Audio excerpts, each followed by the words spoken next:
Yo voy a alejarme un poco de la presentación que yo preparé. Este sería una cosa masiva porque era muy grande, tenía 192 transparencias originalmente, pero creo que es importante para tener un resumen interno de con respecto a cuál es la situación, dónde nos encontramos. Entonces voy a mencionar lo que dice Pedro Páez, que hay un contraataque terrible. Entonces esto nos lleva a la etapa 3. En la primera nos ignoran, en la segunda se burlan de nosotros, en la tercera etapa es cuando nos combaten. Este es el progreso. ¿Por qué nos combaten? ¿Y por qué combaten al Ecuador en particular? Esto se debe al temor que tienen, que es la soberanía.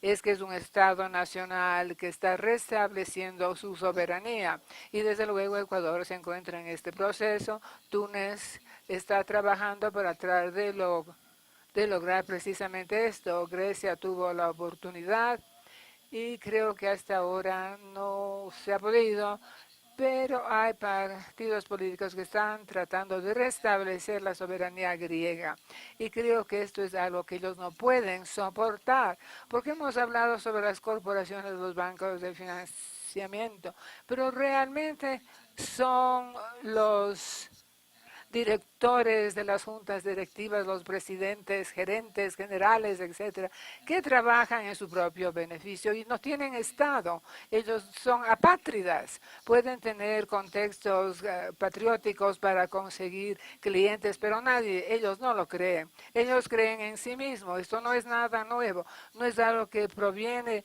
de cuando estaba vigente el patrón oro.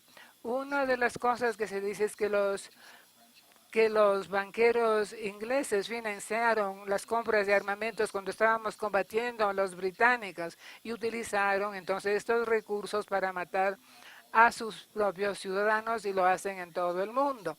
Esto crea una debilidad para ellos porque la soberanía todavía es importante.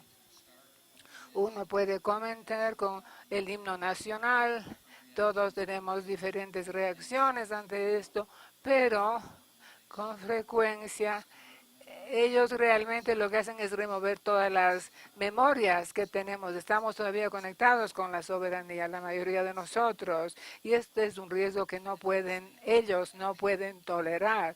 No pueden pensar que nosotros podemos comenzar a actuar en nombre de la soberanía y no de nuestro interés personal, porque la soberanía nos forja la comunidad y ellos no pueden soportar la comunidad. Este es el mayor enemigo para ellos. Entonces está muy bien que estén combatiendo y está muy bien que la gente está también combatiendo eso y incluso en circunstancias en las cuales ponen en riesgo sus vidas.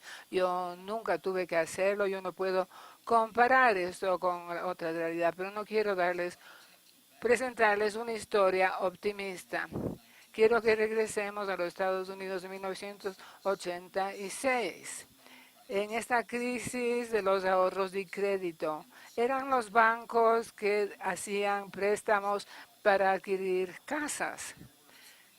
Hubo 300 bancos fraudulentos que existían, estos de crédito y ahorros. Esto se llamaba una fraude de control. Una persona que estaba controlando una entidad que parecía ser legítima la utilizaba como un arma para hacer fraude. Y habían muchas de esas que eran nuevas y entraban al mercado todos los años y crecían aproximadamente un 50% anual. Algunos de ustedes quizás no se dan cuenta de esto, pero esto es una cantidad extraordinaria. Los bancos no pueden sobrevivir con un crecimiento del 50% anual. Cuando se hace los intereses, se suman los intereses, se ve que es importante tener un banco honestamente con este proceso. Entonces nosotros estábamos creciendo hacia la crisis actual que vemos en Norteamérica, en el cual el costo era más de 15 trillones de dólares. Es decir, esto es 1.000.000 de 1.000.000.000. Esta es la idea, cada trillón. La, la re-regulación se corrige. En la desregulación comenzó en 1992 y la re-regulación en 1993. En el siguiente año, los que tengan una buena memoria histórica y saben que eso fue durante la época de Reagan. ¿Pueden ustedes lo que significó el re-regular en la época de Reagan? El peor insulto que podían tener era los reguladores. Esto era la palabra mala que ellos utilizaban para describir a la gente que era totalmente estúpida. Y nosotros podemos ver, en comparación con la crisis actual en la cual la regulación comenzó, realmente 16 años después de esta ola, la nueva onda de regulación que podría dar cuenta de los 15.000 de millones que eran trillones y los empleos que se perdieron en los Estados Unidos y en Europa, no solamente en lo que se refiere a la pérdida, sino a los empleos que no fueron creados. Esto fue una lucha imposible. ¿Cómo puede un organismo regulador enfrentarse a todo este número de entidades fraudulentas que se duplicaban y se triplicaban cada año y había muchos más fraudes cada año? No hubo ninguno procesos judiciales en ese tiempo. El presidente de los Estados Unidos trató de nombrar a 2 líderes, esos que fueron nombrados con un control mayoritario para esto de los ahorros y crédito. Eso demuestra cuán importante era para ellos la regulación. En vez de que ustedes consideren el peor gángster del fraude en el Ecuador, pónganle ustedes en el puesto importante del Banco Central y todo el organismo de regulación y todo eso, y se van a dar cuenta de lo que sucedió. Cuando comenzamos a desregular, la mayoría de los miembros del Congreso, o más bien del Senado, sí, ellos copatrocinaron una resolución diciendo que no debíamos adelantar en esto. El grupo que se llamó los 5 Keating, y nombraron a un nuevo presidente del comité bancario, que era el miembro más importante de ese comité. Tenemos ahí 2 famosos luchadores en la guerra, también formaron parte de esto, y lo que hice es que nosotros necesitamos importantemente una nueva propuesta para una ley. Los medios estaban contra nosotros y no hubo ningún proceso judicial en el departamento judicial. Todo el mundo está en contra de usted. Usted es un organismo pequeño y no prestigioso y está encabezado por una persona experta en relaciones públicas. Pero nosotros comenzamos a presentar la realidad de que estos eran fraudes. Y como dijo la primera persona que hizo la presentación, dijo: nosotros lo hicimos profesionalmente a través de nuestra versión de una auditoría, un proceso de investigación y otras formas de investigación, etcétera. Entonces cuidadosamente documentaba cómo funcionaban estos mecanismos de fraude. Y al principio nosotros no podíamos lograr que enjuiciara el Departamento de Justicia. Entonces nosotros ahí vimos que había miles y centenarios de estas acciones para hacer cumplir la ley. Nosotros mandábamos peticiones al Departamento de Justicia. Presentamos más de 30.000 de estas peticiones de justicia a nuestra agencia. Como dijo Pedro, esto produjo una serie de acciones judiciales, civiles y también unas de cumplimiento. Esto no tiene que ver con los otros casos más pequeños. hubo más de 1000 decisiones de que se había cometido fraude y algunas de ellas simplemente desaparecieron en el tiempo. Hubo dos otras cosas más que sucedieron. En realidad fueron tres. Ahí lo que hicieron es insertar los hechos, las realidades en los registros y esto ya podrían ser citados por los medios que no corrían ya el riesgo de ser llevados a juicio por haber cambiado la realidad o difamado lo que sea. Y entonces este patrón de fraude, porque hay mejores maneras de hacer el fraude, estos tienden a converger en un esquema óptimo de fraude. Entonces, ¿qué pasa? El público está viendo ahí todos los casos y dicen, esto es similar a todos los demás que se ha visto antes y dilucidaron que en realidad hay un fraude endémico en estas instituciones y comienzan a hacer exigencias al Departamento de Justicia para que haya acción. El Departamento de Justicia hizo enormes esfuerzos para seguir juicio a estas personas. Los Estados Unidos es un país diferente. Teníamos mil agentes del FBI que estaban investigando estos casos. Se había comprometido muchos recursos. No lo hicieron porque querían hacerlo al principio, porque se vieron obligados políticamente a ello. Y esto es el segundo aspecto de todo esto. No solamente se incluyen los hechos, la realidad, en los registros, pero también hay lo que dicen los medios. Entonces ahí sale todo esto en los medios cuando hay un delincuente que ha sido encontrado, que es culpable y todo esto. Entonces, esta es una historia que se ve en todos los medios regional y nacionalmente y cuando son sentenciados y cuando se los envía a prisión, todo esto sale en los medios. Entonces podemos ver que estamos generando 10 o 15,000 artículos sobre los fraudes en todo el país. Nosotros sabíamos que habíamos ganado con uno de los peores miembros de la Cámara de Representantes que había iniciado los fraudes. Comenzó a presionar un botón que decía encarcelar a los ladrones, pero realmente esto no era realidad. Lo que pasaba es que era insostenible la situación. Lo tercero que se realizó es que lo sacaron de lo que era una historia empresarial y pasó al campo político, porque muchas de estas personas tenían relaciones políticas cuando los políticos trataron de pisotearnos y no pudieron, entonces se convirtió en escándalo político. Ya no era una cuestión que solamente tenía que ver con las empresas, es decir, los que hacían fraudes contra los otros. Desde luego sabemos que los que cometen fraudes son los malos.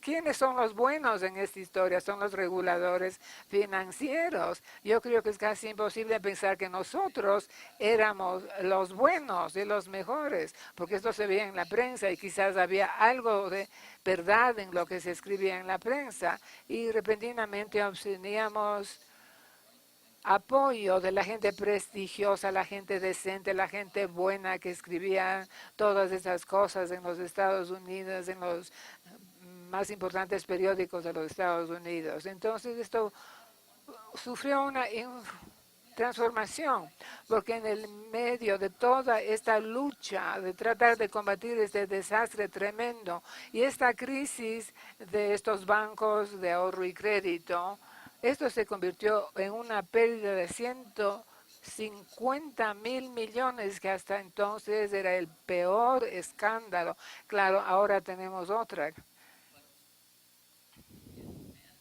Pero esto significó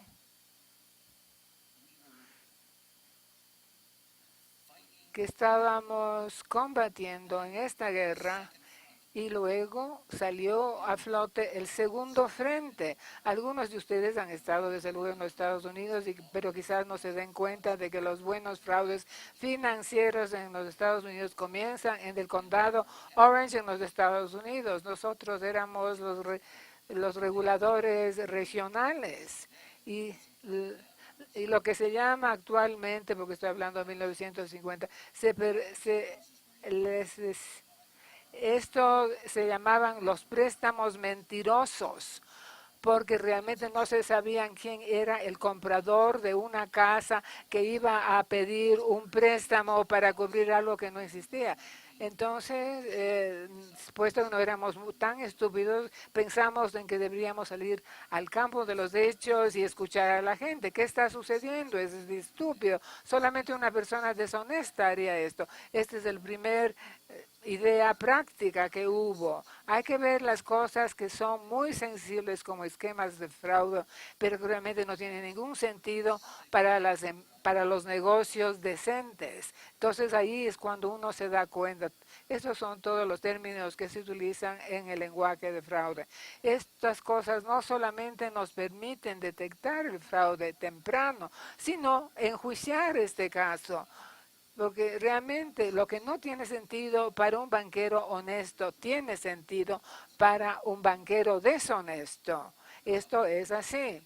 En 1990, 1991, cuando estábamos combatiendo esta debacle de los bancos que he mencionado, nosotros lo que hicimos es eliminar eso de toda la industria. Esta misma cosa que eran los préstamos mentirosos, regresaron 20 años después para causar la actual crisis en los Estados Unidos. Esto se llama la crisis de los préstamos malos, lo cual significa que la persona tiene un historial crediticio negativo, pero que no hay nada excluyente entre el préstamo mentiroso y también el préstamos que no cumplen las normas. Estos préstamos que se llaman subprimes, que eran por debajo de la norma, hasta ese año el 40% de todos los préstamos para la adquisición de casas eran así. Entonces, de acuerdo con los expertos de la industria, este era el 90% de las adquisiciones, lo cual significaba que había más de 2 millones de préstamos fraudulentos en 1906. Y el incremento de estos préstamos mentirosos hasta era más del 500%. Mientras que los reguladores de esa época nada hicieron. Esto nos lleva a algo que resumen todas las cosas que se han dicho aquí esta mañana. Pedro dijo que una de las cosas de las cuales hablamos como criminólogos es un entorno crimigénico. Y cuando vemos ahí que las estructuras son tan perversas que van a causar fraude generalizado y también una fraude del control también, porque no hay un control adecuado. Y cuando esto sucede en finanzas, entonces lo que se hace es utilizar la contabilidad fraudulenta. Este es el corazón, el centro de la identificación del fraude, y para poder resolver este problema. Entonces este entorno generaba el crimen, el delito. ¿Por qué va uno a permitir un préstamo que tenga una incidencia de fraude al 90%? Cuando la industria sabe que ha sido alertado sobre esto y ven que que la industria incrementa en un 500% esos préstamos. ¿Cuál es la receta para el fraude? Esto es muy fácil para un prestamista o para un tomador de préstamos de estos préstamos. Esta es la receta. Y esto lo pueden ver fuera de los bancos en los Estados Unidos. Esto no es algo singular para los Estados Unidos. Hay una cifra bastante parecida de los préstamos mentirosos para el Reino Unido. Era el 45% de todos sus préstamos. Hay 4 ingredientes en esta receta de el fraude de control de contabilidad por el prestamista. Primero, crecer como locos. 2, recuerden que les hablé del más del 50% de crecimiento. A dar préstamos realmente malos, que es un término especializado, con un rendimiento muy elevado. 3, aplicar un apalancamiento extremo, eso significa mucha deuda en comparación con el capital. Y 4, separar casi ninguna asignación para pérdidas, reservas para futuras pérdidas que son inevitables cuando se crece como locos haciendo malos créditos. Si se realizan estos 4 elementos, matemáticamente se garantiza a corto plazo tener beneficios récord, no altos, récord. Eso es lo primero seguro. Lo segundo seguro, y esto es más verdad en Estados Unidos, pero se hace verdad en todo el mundo con el aumento de los CEOs. El CEO tendrá enorme riqueza casi inmediatamente a través de la compensación moderna. Entonces recuerden la receta, tener muchas deudas en comparación con su capital sin reservas. Esta es la receta perfecta para maximizar las pérdidas. Y lo peor aún, esta es la receta, es una manera ideal de hiperinflar una burbuja. Cuando se tiene una burbuja, la receta pide crecer como locos. Y si se crece como locos y se hiperinfla una burbuja, se puede mantener esta cadena de malos créditos por mucho tiempo porque simplemente se puede, bueno, puede participar la audiencia. Refinanciar, exacto. En Estados Unidos lo que se dice es que un préstamo que rueda no acumula pérdida. Se basa en un dicho en inglés, a rolling stone gathers no moss. Se puede refinanciar los préstamos mientras aumenta eh, el mercado de bienes raíces. Se puede colocar los ingresos en mayor financiamiento, etcétera. Y luego el título de un autor que ganó el premio Nobel en economía lo dice todo. Esto es un artículo famoso del 93, que es robar al submundo económico para beneficio. El CEO roba y luego se aleja. Y lo que ha cambiado desde el 93 es que si se roba un banco suficientemente grande, todos le hacemos el salvataje, no es necesario perder, se sigue rico. Entonces, este es el mecanismo clave que motivó el fraude en Estados Unidos, en el Reino Unido y también en Irlanda. Una variante de esto se utilizó en Islandia, no todos los lugares. Grecia es Grecia. Y lastimosamente Grecia ha dado una pequeña cantidad de credibilidad al cuento neoliberal de que todo tiene que ver con deuda y no es así. Entonces volvía a decir que la economía neoclásica es el aspecto más criminogénico de la vida moderna. Si se quisiera diseñar un sistema que permitiría e incentivaría un fraude élite masivo sin impunidad, con impunidad, sería este, porque ¿qué hace? Desregula. Esto permite grandes oportunidades para hacer todo esto porque es el regulador el que tiene la experiencia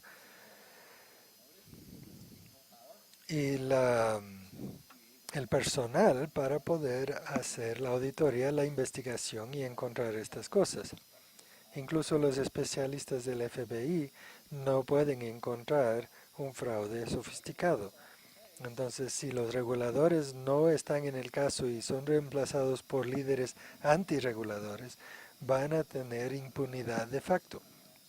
Ahora, en el contexto de Estados Unidos, gran parte del mundo ya llegó ahí. Ahora decimos explícitamente que hay bancos que son demasiado grandes para que fallen. Es inaudito en la historia estadounidense que la ley no se aplica a las grandes instituciones financieras.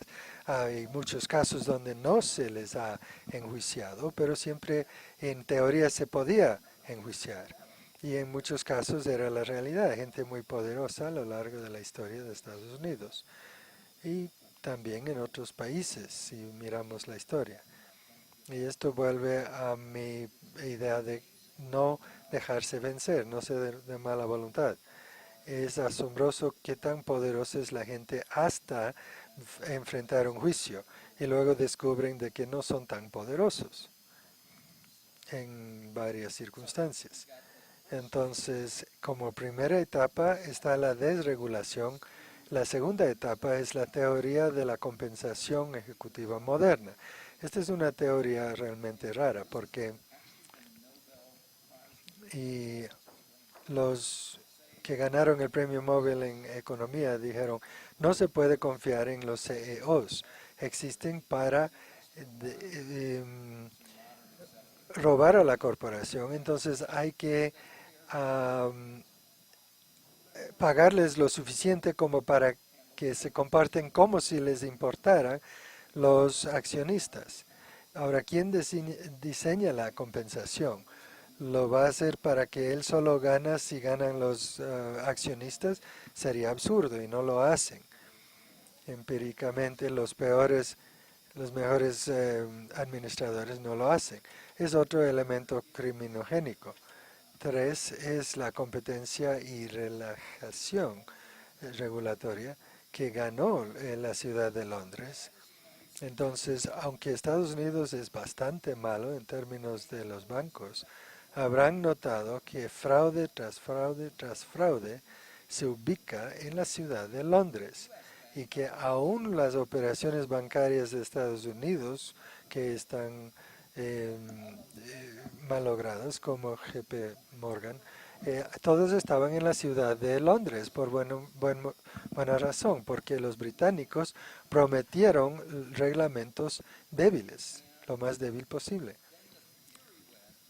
Entonces la teoría era que si surgiera un gran problema, entonces va a ponerse duro el regulador. ¿Alguien piensa que esto va a funcionar? ¿Que se puede poner a líderes antirregulatorios que pueden eliminar a todos los duros de la organización que quieren regular, que pueden ser escogidos porque están muy cerca a la persona y luego la persona clave y luego tienen una conversión tipo camino a Damasco? Esto sucedió una vez en el 83, pero una sola vez. Entonces no va a suceder. Este es la tercera dinámica importantísima que aún existe y es la consecuencia de alejarse de la soberanía, donde la soberanía y la competencia están juntos y los negocios lo hacen para producir no solamente la mayor desregulación, decimos 3Ds, desregulación, desupervisión, quedan ahí las reglas pero nadie las aplica, y descriminalización de facto, que significa que el banquero no importa si hace 100 millones del fraude y se le multa 20 millones, pero no se mete juicio, no está muy triste.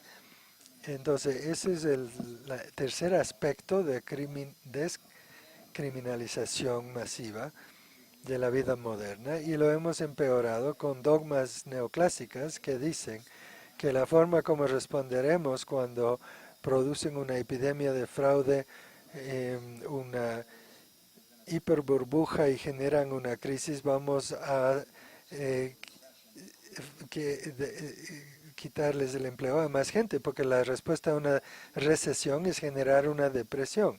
No existe una recesión en Grecia, sino una depresión en Grecia, en España y en Italia.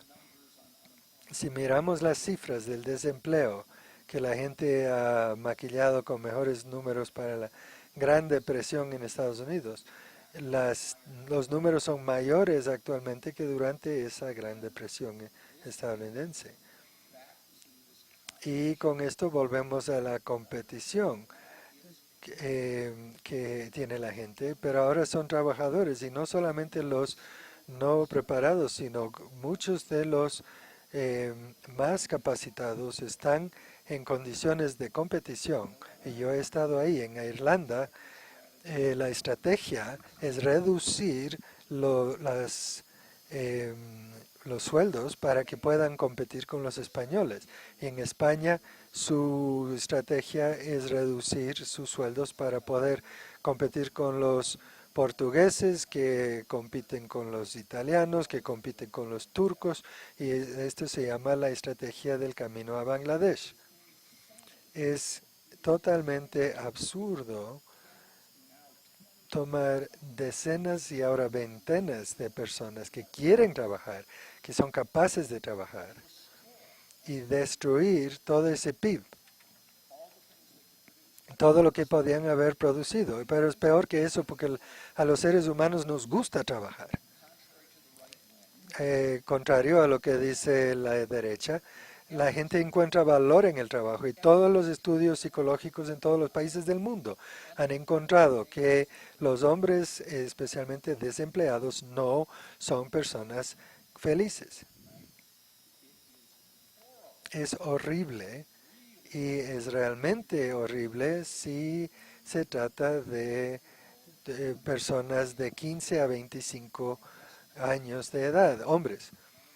Y adivinen, tenemos tasas de desempleo en dos de estos países de más del 50% en esa edad.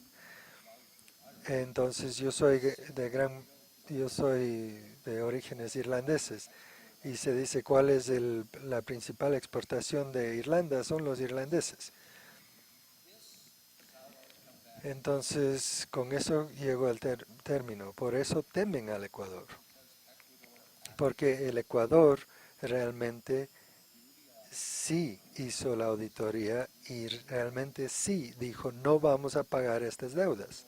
Ecuador realmente pateó a Estados Unidos. Ecuador realmente salió de tratados con Estados Unidos y varios otros países que dijeron esto no sirve. Ecuador pone a gente loca como Pedro Páez a cargo de agencias importantes. Y más que nada, Ecuador tiene éxito bajo el presidente Correa y no soportan eso. Si él fracasa, entonces se autorrefuta. No les importan los fracasos, solo les presentan como ejemplos. No toleran el éxito. Y es las personas aquí y las personas que organizaron este evento que ya han tenido éxito y temen tendrán éxito otra vez. Muchas gracias.